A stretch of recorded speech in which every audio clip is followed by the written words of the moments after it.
Hello, my name is Daniel Stillwell. I'm the editor of the IFTA e-newsletter, and we have with us today Manijeh Daneshpour. Thank you so much for being here today. We are here in IFTA, Spain, or in Spain. So let's start with you. Who are you? What work do you do? What clinician? How do you identify? What does that look like in your context? Okay. So I am a family therapist, systemic thinker. Mm-hmm. Have been in the field for about 3 decades now. And so Pauline Boss this morning was my professor 30 years ago. And so I had to take a picture with her and say, "You're a celebrity." All these years later, I connect with everything that you're talking about, that she talked about. The systemic thinking in terms of non-pathologizing, seeing people in a positive lens, and seeing what they have to offer as opposed to what deficiencies they have, has been a theme in my professional life. A purist little bit when it comes to systemic thinking. Classic models have been part of my professional and personal identity. I use them in my personal life with my family. In terms of professional experiences, I was a program director and then department chair in a family therapy, psychology, counseling program in Minnesota for 17 years. Okay. And then Minnesota got way too cold and I got old. And so I transitioned to come to California, and I'm the system-wide director of the CFT program at Alliant.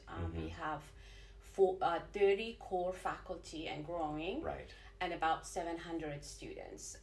But what I emphasized for our faculty and students is that when we think about accepting students in the program, I'm telling faculty that we shouldn't be looking at their GRE scores and the GPA. I mean, of course we should look at them, but what we should be looking is that who are we going to train?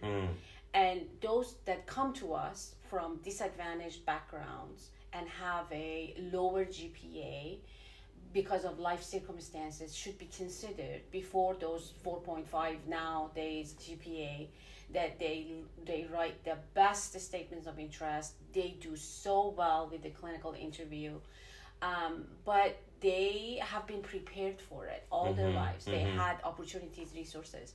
And so that aligns with what I'm presenting at IFTA related to working with refugees, because I have been, since 1992, I've been exposed to East African refugees that came to Minnesota from East Africa. Majority are Somalis, Liberians, yes. All of them. And so I started working with them, and then I started training therapists to work with them because they're very much misunderstood. Their trauma and what they have experienced is very different. Religiously, they're Muslim. I'm Muslim. I'm originally from Iran. I consider myself a third wave feminist. And so I combine all of that in terms of advocacy, in terms of seeing people beyond the stereotypes that we have for different groups. Even I think multicultural lenses are about this person comes from a patriarchal context, therefore let's understand them within their patriarchal context, which is very much, we call it cultural sensitivity because I know where they're coming from, but what is happening, we're also stereotyping them into their culture is patriarchal, not thinking that cross-culturally all of our cultures are patriarchal, and they have impacted everyone's life, including men, and they suffer from the patriarchal infrastructures across the globe as much, maybe not as much as women, but in so many ways in what we do in the therapy room, sometimes more than women, because of their context, because of how they understand what they're supposed to be and what the culture wants from them. So in that sense, everything weaves together. Who I am as a person, personally, and how I, in my personal life, advocate for marginalized voices could be I have 2 daughters and a husband, and my husband's voice is marginalized with 2 women. Within my friends, if we have a gathering and I see someone that is marginalized in that group, is not as loud, is not as noticeable, I think I will gravitate toward that person. And so I did 2 presentations, one yesterday and one this afternoon. One was about working with refugees and trying to be their voice, because I had grants to work with, to train therapists, and I have personally worked with them, and their stories make so much sense in terms of their being misunderstood and in pain, and the host culture doesn't understand them and sees them supposedly from that multicultural lens of their Muslim, but their pain is way beyond everything that we see in terms of mental health. So I wrote a book in 2016 called Family Therapy with Muslims. I've been kind of questioned because the book is not about the religion. I'm not a religious scholar, but I called it Family Therapy with Muslims because they're such a misunderstood group. And so I wanted people to pay attention to classic models, which is, I love them, and then how to use them to work with this population. And then at conferences, different places that I've been presenting, people come to me and say, but what you're describing in working with this population is the same as that my work. I'm like, exactly, that's the point. That's what I wanted to say. That if I'm using a feminist lens to work with a Muslim family, I'm going to be doing many of the same things that you may be doing with another religious group, in another Buddhist and Hindu. And so my work just kind of evolved. And now I've been a couples therapist working with couples from 2 different cultures. It's just happened that it worked that way because I myself is from another culture. I got to work with people who are like Middle Eastern and then married to a white American, person. And so that became part of what I became good at or sought after, kind of. And so then I could go beyond culture and say, what you're saying is that my husband is treating me this way because she's Middle Eastern. My wife is treating me this way because she's African. And there is so much behind that we put it on culture and blame the culture, as opposed to it can happen. Parenting is hard. It doesn't matter if you were neighbors and got married or you come from 2 different continents. So, and then I just published a book called Gender Power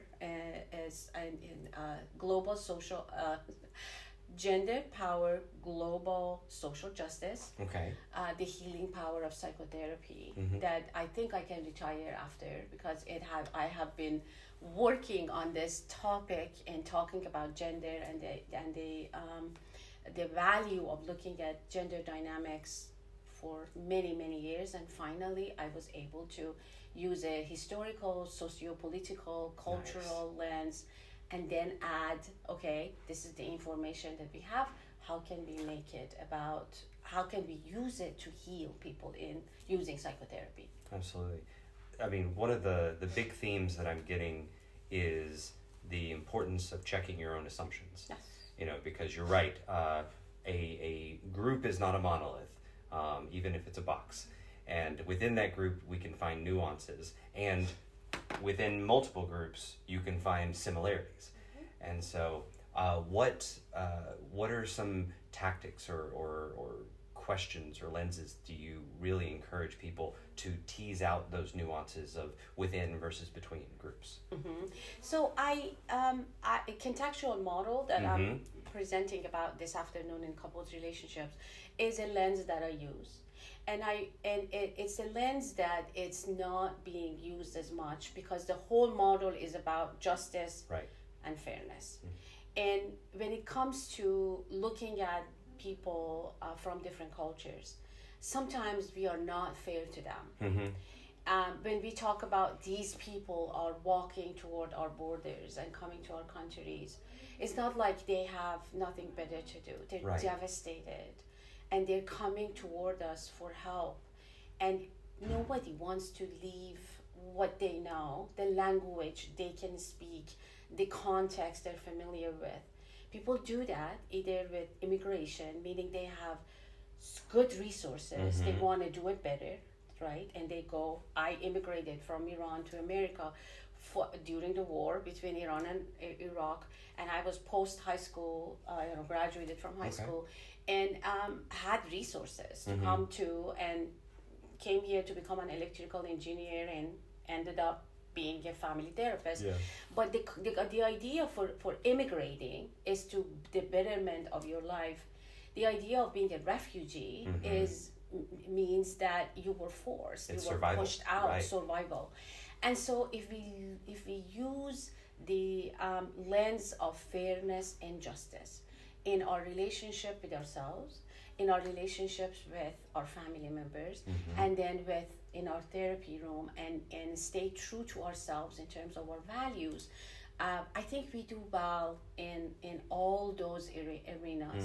Sometimes we are more into fairness when it comes to us and how we have been treated. And that, according to the contextual model, becomes destructive entitlement. Right. I suffered. Why wouldn't other people? Or this is nothing. My grandparents came, immigrated, and they had tough time.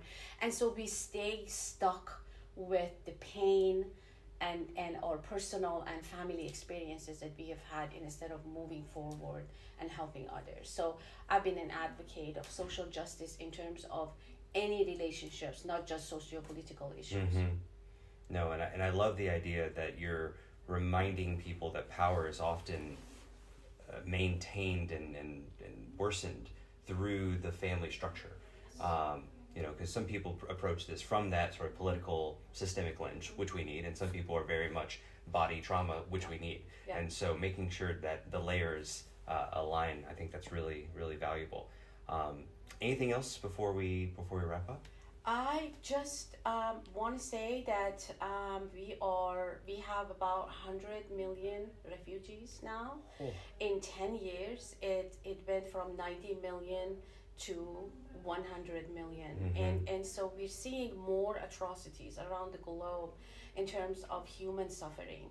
And it's supposed to get better. We have technology, we have so many different means of doing better. And so I think family therapists should become way more political and get into the policy making, talking about the politics that are happening nationwide, internationally, and get out of our therapy rooms, because people are coming from those contexts to our rooms, and it's not an isolated place. It's all interconnected, and that's why I call myself using a systemic lens, a systemic therapist, that is all from micro system to macro systems are all interconnected. Fantastic. Okay, thank you so much for being here. Let's end on a slightly fun note. You said you're from Iran, you've been in California, Minnesota, we're here in Spain. Where in Europe have you not been that you'd like to visit? Europe that I have not visited? Nice, France. Okay. Yeah. All right. Do you know why? I've heard so much about it. My mother's side of family moved to my great aunts and uncles moved to Italy many years ago, and as a child, I remember my great aunt getting married and going to Nice for honeymoon, and I haven't been there. Okay. Just something to do. Sounds fun. Sounds nice. Well, thank you so much, Manijeh, for joining us, and we'll be seeing you around. Okay. Thank you.